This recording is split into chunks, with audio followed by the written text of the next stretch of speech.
안녕하십니까, 엑스텐입니다. 어제도 시장이 좀 많이 빠졌습니다. 3일 연속 빠지고 있는데요. 시황 한번 보겠고요. 그 다음에 그 주가들을 기술적으로 한번 분석을 해보겠고, 또한 이렇게 빠지면 더 크게 빠지는 게 아닌가 하는 관점에서 과거에 있었던 미국 시장의 리스크를 한번 점검해 보도록 하겠습니다. 자, 시장 헤드라인입니다. 어제는 장이 시작해서 계속해서 밀리면서 사실은 한 번도 과감하게 올라오지 못했던 장입니다. 모든 4개의 지수가 모두 빠졌었고요. 그래서 이제 한번 바라보도록 하겠습니다. 최근 시장을 지배하고 있는 기술주의 조정, 암호화폐 시장의 급락, 그리고 노동시장의 냉각 신호까지 현대 투자자들이 주목해야 할 주요 이슈들이 참 많습니다. 자, 먼저 오늘 시장의 흐름을 4가지 키워드로 요약해 보겠습니다. 첫째는 주요 지수의 연초 대비 전환에서 하락 전환을 했다 볼 수 있겠고요. 둘째는 기술주와 AI 섹터의 비용 우려입니다. 이로 인해서 소프트웨어 및 하이퍼스케일러 기업들이 매도세가 많이 커지고 있죠.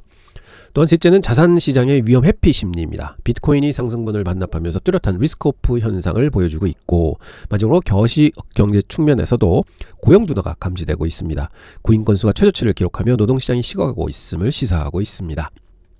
자, 지수별 현황을 한번 보시죠. 3개 지수 모두 빠졌고, 특히 나스닥과 S&P는 연초 대비해서 하락 전환을 했습니다. 3일 연속으로 빠지고 있죠. 그 다음에 이번 하락장의 중심에는 기술주가 있습니다. 화요일부터 시작된 하락세가 지속되고 있는데, 특정 종목 국한되지 않고 소프트웨어 기업들, 데이터 서비스 기업들, 하이퍼스케일러들, 그리고 소프트웨어 투자 펀드까지 전부 마이너스를 보이고 있습니다. 특히 AI 관련 비용 문제가 시장의 화두가 되고 있죠.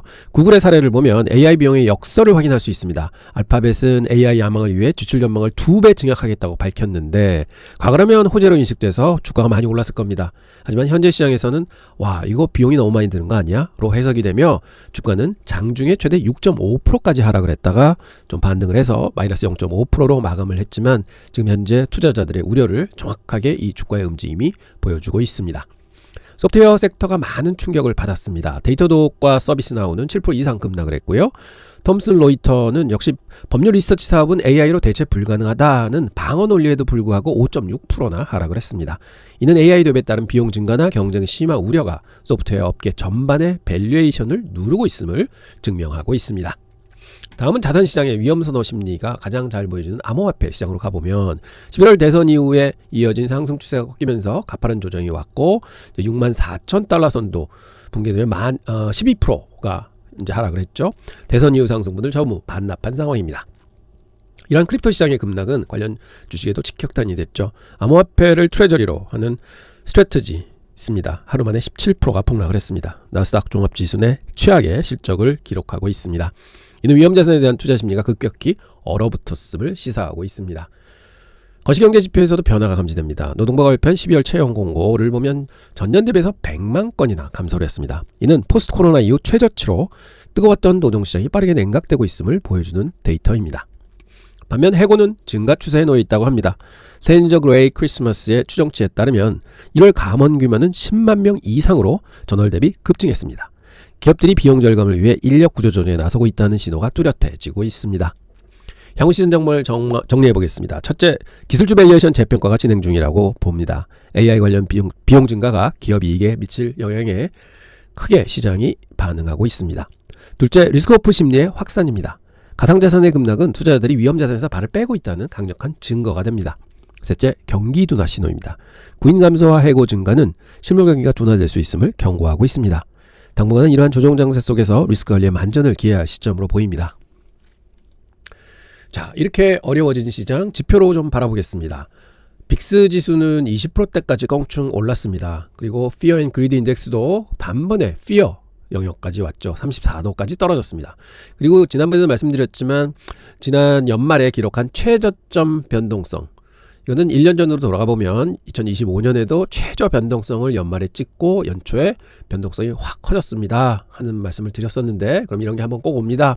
그래서 1월 말이나 2월 초쯤에 변동성이 있을 것 같습니다 했는데, 역시 그렇게 좀 일어나고 있습니다. 요번엔 크진 않았지만, 그래서 저는 오늘이 금요일이지만 3일 연속 하락을 했습니다. 그래서 오늘은 좀 반등을 해주지 않을까, 이런 조심스러운 기대를 한번 해보고요. 그러다가 다음 주에 별 큰 외부적인 충격이 없으면 그래도 바이온딥스 싼 가격에 주식을 사려는 자금들이 이제 들어올 것이다, 이렇게 좀 조심스럽게 예상을 해봅니다.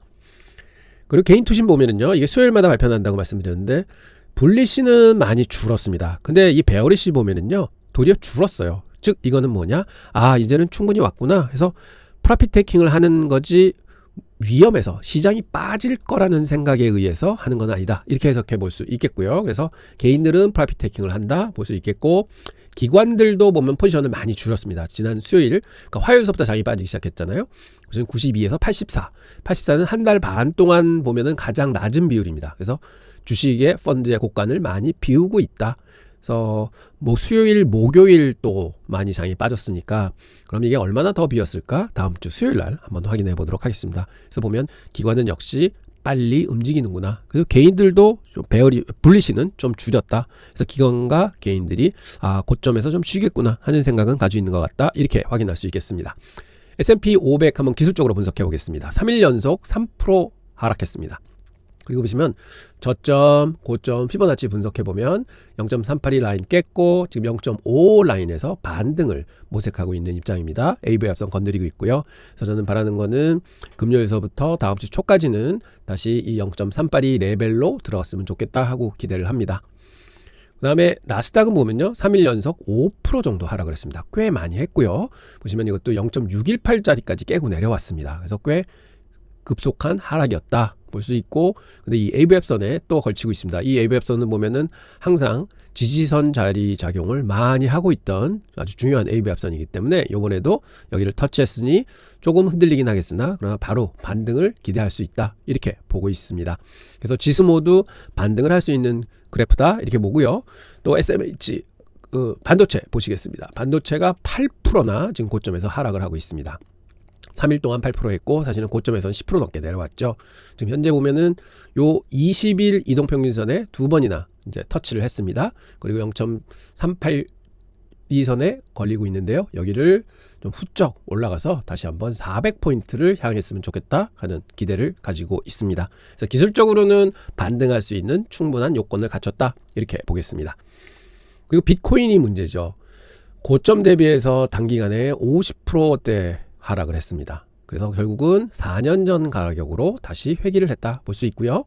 지난 2022년 말에 기록했던 저점에서부터 최고점까지 쭉 피보나치 분석을 해보면 첫 번째는 0.382에서 잘 지지를 하는 것 같았었는데 지금 3일 동안 급속하게 내려와서 0.618짜리까지 위협을 하고 있습니다.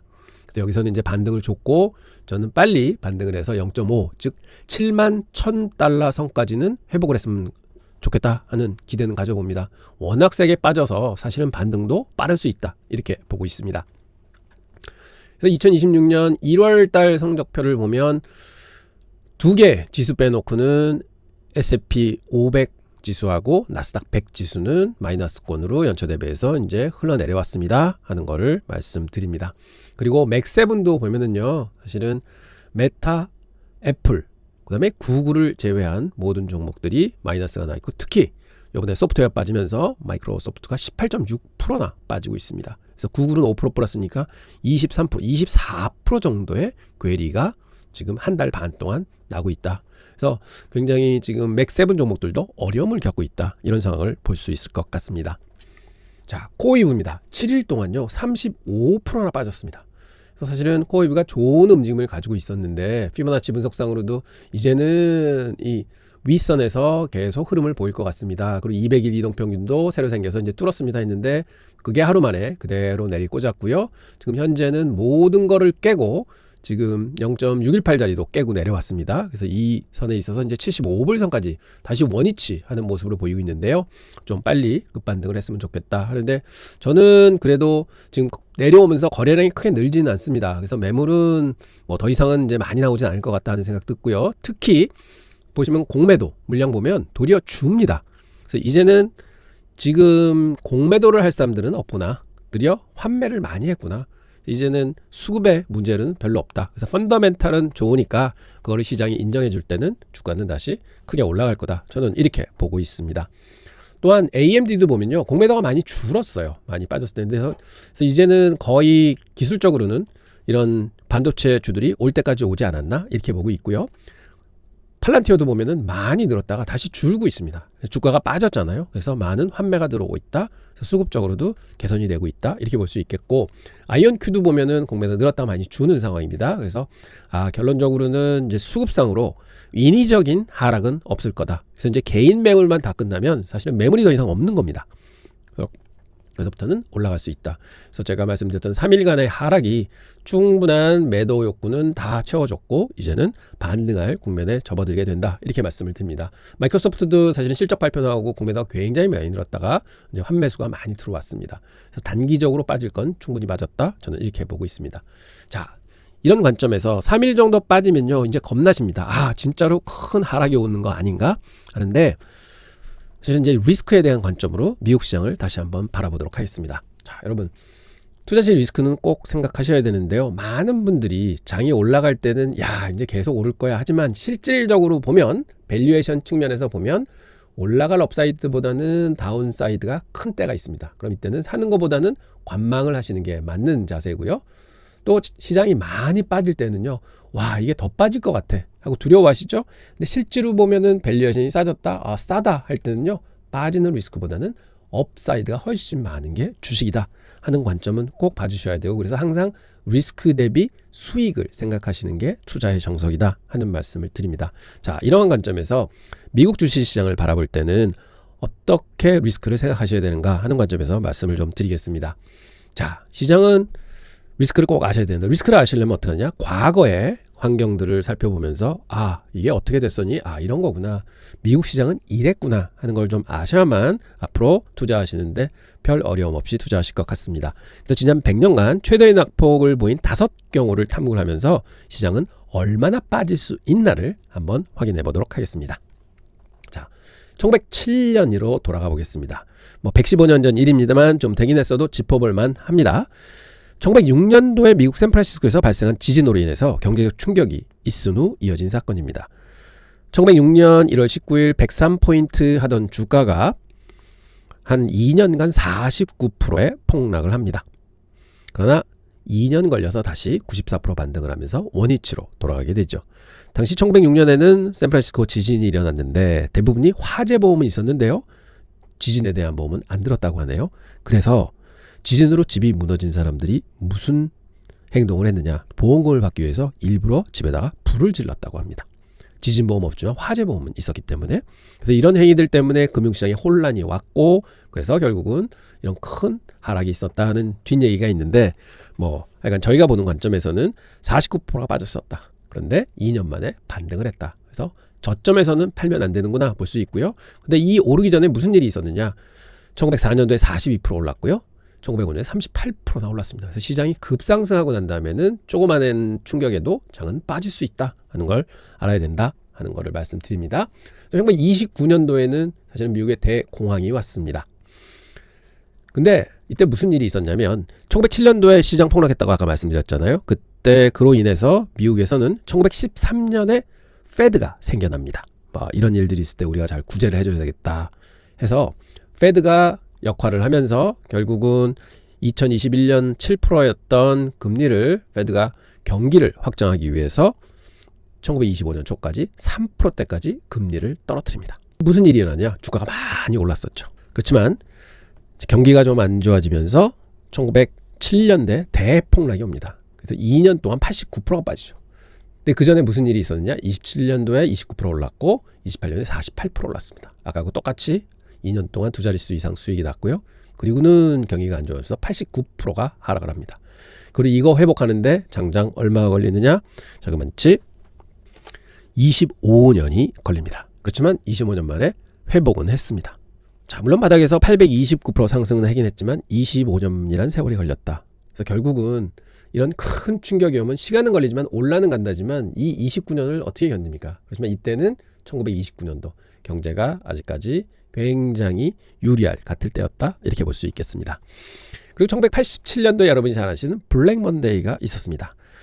이때 보면 1987년 10월 19일 월요일 날요, 미국이 이란을 공격합니다. 그랬더니 포트폴리오 인슈런스가 그때 굉장히 유행을 했는데요, 프로그램 매도가 시장에 출회되면서 매도세가 매도를 불러냈습니다.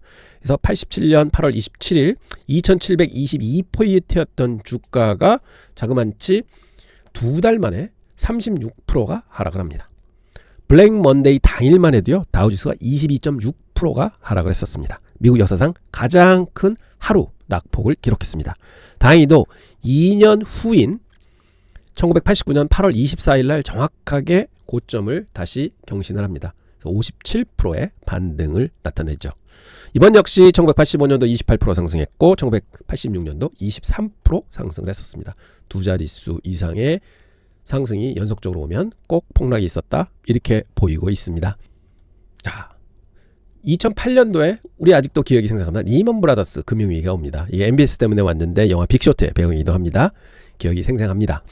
2007년 8월 9일 날 고점 14,164죠. 거기서 3월 9일까지 6,547포인트, 자그마치 54%의 하락이 옵니다. 1년 반 걸렸습니다. 그리고 역시 반등을 했는데 이거는 4년이 걸립니다. 그래서 116%가 상승을 했죠. 그래서 1년 반 빠지고 4년 동안 오르고 이게 왔습니다. 이때도 역시 보면 2006년에 16%, 2007년에 14%가 올랐다가 빠졌다. 그래서 항상 뭐 두 번 오르면 빠진다는 게 아니라 시장이 많이 오를 때는 이런 현상이 나타날 수 있다는 거를 인지해야 된다. 그리고 이거를 미리 뭐 여기서 팔아가지고 이 빠지는 거를 예상하고 기다릴 수 있다? 그거는 불가능합니다. 근데 제가 이거 자꾸 말씀을 드리는 건 뭐냐? 이렇게 빠지더라도 결국은 반등한답니다. 그래서 이렇게 빠지는 동안에 두려워하지 말고 사실은 더 사야 된다. 돈이 없다? 그럼 약간 레버리지를 일으키는 것도 괜찮습니다. 왜? 한 1, 2년 버티면 다시 올라가니까 하는 말씀을 드립니다. 그리고 또 하나, 마지막으로 이제 반짝 크래시가 하나 있었는데 2010년도에 플래시 크래시가 있었습니다. 이건 2010년 5월 6일 날요, 하루 동안 9,869포인트가 빠집니다. 즉 9.2% 하락입니다. 시스템 매도에 의한 매도세로 인해서 시장은 폭락을 했는데요. 이때 당시에는 뭐 주문도 안 들어갔습니다. 그래서 소문으로 들어보자면 그때 오전장 끝나고는 주문이 아니고 다 먹통이 돼서 그냥 다 직원들도 집에 갔다 그러더라고요. 망연자실해서. 그래서 또 통계치 보면은 이날 하루에 300만 주 이상이 전일 종가에서 90%보다 낮은 가격에 거래가 됐다고 합니다. 즉 10,000원짜리가 뭐 900원, 800원, 700원에 반대 매매가 나온 거죠. 그래서 상상을 초월한 패닉장의 하루였습니다. 그리고는 뭐 일주일 만에 거의 다 회복을 했죠. 과연 저런 시장에서 자신 있게 매수할 사람이 많지는 않을 것 같고, 또한 팔기도 쉽지 않을 것 같습니다. 그렇지만 이때 다 파는 건 뭐냐? 이거는 할 수 없이 팔리는 거, 반대 매매 물량이었다, 이렇게 볼 수 있겠습니다. 자, 여러분 다 보셨습니다. 정리 한번 해보겠습니다. 5번의 모든 하락은 몇 가지 공통점이 있습니다. 금융혁신이라는 제목하에 여러 가지 금융상품이나 매매 시스템이 도입이 되었다고 할 수 있겠고요. 신용도 물론 존재를 했었죠. 그리고 폭탄 전에는 항상 강한 상승세가 있었다 하는 게 공통점이었습니다. 그렇지만 제일 중요한 거는 꼭 큰 폭락이 오더라도 결국은 회복은 한다. 그래서 미국 시장은 계속 올라간다. 그래서 제가 계속 말씀드리는 바이온 딥스, 이렇게 빠지리라고는 아무도 예상할 수가 없습니다. 그리고 이런 거는 지난 100년 동안에 5번 일어났습니다. 이렇게 5번 일어나는 거 무서워서 조금 빠지면 손절매하고 조금 빠지면 손절매한다? 그러면 돈을 벌 수가 없습니다. 그래서 저는 앞으로 사실은 뭐 30-40%의 하락장은 올 수 있다고 생각을 합니다. 그러한 이유가 사실은 여기 보면은 제가 말씀드렸던 게 어떤 새로운 금융 상품이 많이 나왔을 때, 혹은 파생 상품이라든지 MBS라든지 뭐 포트폴리오 인슈런스라든지 이런 것들이 많이 나왔을 때였고요. 지금은 뭐가 있느냐? 저는 가장 우려하는 게 ETF입니다. ETF로 돈이 너무 많이 들어가고 있습니다. ETF는 뭐냐? ETF 돈 들어오면요, 주식을 사야 돼요. 그래서 ETF 돈 들어가면 주가 올라가고 ETF 돈 들어가면 주가가 올라갑니다. 그래서 이게 스스로 몸집을 키우는 효과가 있기 때문에 시장이 천정부지를 모르고 올라갈 수도 있다. 그래서 최근에 생기는 현상들이 그런 게 아니냐. 근데 언젠가는 그게 ETF에서 돈이 빠질 수가 있습니다. 그럼 빠지면 결국은 빠졌을 때 또 주식을 팔아서 더 빠지고, 더 빠지니까 또 ETF를 더 환매하고 또 빠지고, 그래서 결국은 또 계속 내려오는, 그래서 요즘에 변동성이 큰 이유가 그러한 이유가 아닌가 이렇게 생각을 합니다. 그래서 여러분들 시장을 볼 때는 좀 더 먼 관점에서, 그렇지만 펀더멘탈을 보면 미국 시장은 항상 경제가 확장되고 AI라는 혁명이 일어나고 있는 곳입니다. 그래서 주가는 궁극적으로는 올라간다. 하지만 분명히 사이클은 존재한다 하는 거는 저희들이 꼭 알고 있어야 될 것 같습니다. 그래서 미국 시장을 바라본 시장의 하락 위험은 대공황 특수 시기 90%를 제외하면 모두 50% 미만이었습니다. 자, 여러분 이제 미국 시장에서 투자를 하면서 지수는 50% 정도는 빠질 수 있겠다 하는 생각 가지십시오. 그러면 개별 종목은 50% 많게는 70%도 빠질 수 있겠구나. 그래서 결론은 저는 항상 펀더멘탈이 좋은 주식을 가지셔야 됩니다 하는 거는 뭐냐, 펀더멘탈이 좋은 주식은요 50% 70% 빠지더라도 다시 살아납니다. 메타 22년도에 보십시오. 70% 빠졌다가 다시 다 올라왔습니다. 그러면 70% 빠진 자리에서는 8배 올라온 거거든요. 그래서 이런 좋은 주식들을 가지고 계시면 결국은 많이 빠지더라도 자신을 꾹 가지시고 올라갈 때까지 기다릴 수가 있다 하는 것입니다. 그래서 좋은 주식을 사셔야 된다 하는 게 해석적인 말이고요. 그래서 오늘은 이렇게 시장의 그동안의 리스크를 말씀드린 이유는 최근에 뭐 버블이 붕괴된다, AI가 힘들다, 그리고 종목들 사실은 아무리 좋은 종목이라도 단기간에 50% 빠진 종목들 지금 굉장히 많습니다. 자, 미국 주식이 이렇습니다. 왜? 지수도 50% 빠진 적이 있으니까. 그렇지만 명심하실 거는 미국 지수는 빠졌다가는 꼭 반등을 했다. 그리고 우량 종목들은 빠졌다가 꼭 반등을 했다. 이런 걸 꼭 기억해 주시고요. 좀 종목들 많이 마이너스 난 거 계실 겁니다. 그래도 좋은 종목이기 때문에 나는 믿고 버틸 거야 하는 생각 꼭 가지시기 바랍니다. 그래서 저희 포트 보시면 10개 추천드렸는데요. 지금 현재 성적은 5개 올라 있고 5개 빠져 있습니다. 근데 제일 많이 올라 있는 게 TSMC입니다. 지금 6% 플러스 나고 있고 연초 대비해서요. 근데 제일 1등을 달리던 코어이브가 이제는 거의 본전으로 돌아왔고요. 30% 넘게 플러스 났었죠. 그리고 제일 많이 마이너스 나는 게 사운드하운드 28% 마이너스 나고 있습니다. 이건 워낙 내용이 있는 주식이라서 결국은 다시 한번 중소형주들 반등 탈 때 분명히 플러스 날 거다 자신을 가지고 있습니다. 그래서 사실은 플러스 종목하고 마이너스 종목 30%가 넘게 괴리가 납니다. 자, 이래서 분산을 하는 거고요. 사실은 이게 지금 n분의 1 웨이트입니다. 근데 만약 사운드하운드의 주식을 많이 웨이트를 줬었다? 그러면 계좌 수익률 굉장히 많이 안 좋으실 거예요. 그래도 참으셔야 됩니다. 근데 보시면 지금 현재 95,000불, 100,000불 계좌에서 지금 5% 마이너스예요. 지수도 마이너스로 전환을 했고, 근데 아무래도 개별 종목들이 많이 빠지다 보니까 좀 충격을 받았다. 하지만 이게 플러스 나면은 금방 빠르게 돌아갈 수 있다고 말씀드립니다. 그래서 여러분의 계좌도 지금 마이너스 크게 난 종목들 꽤 많이 있을 겁니다. 하지만 다시 한번 기업 분석해 보시고 진짜로 펀더멘탈이 있는 종목은 그래도 나는 여기서 참고, 혹은 캐시가 좀 있다, 그럼 그런 믿는 종목들 조금 더 물타기 해주시고, 그래서 같이 좀 앞으로 가자 하는 생각을 가지시면 그 종목은 꼭 다시 플러스 전환할 것으로 저는 믿습니다. 여러분들 한 주 고생 많으셨고요. 오늘 금요일 저는 장 크게 반등해 주기를 기대합니다. 여러분들 같이 한번 기대해 보시고요. 다음 주는 그래도 아무래도 뭐 첫 주에 2월 첫 주에 많이 빠졌기 때문에 반등을 주는 한 주가 되지 않을까 이렇게 기대해 봅니다. 그럼 제가 또 월요일 날 다시 더 좋은 방송 가지고 여러분들 찾아뵙도록 하겠습니다. 감사합니다.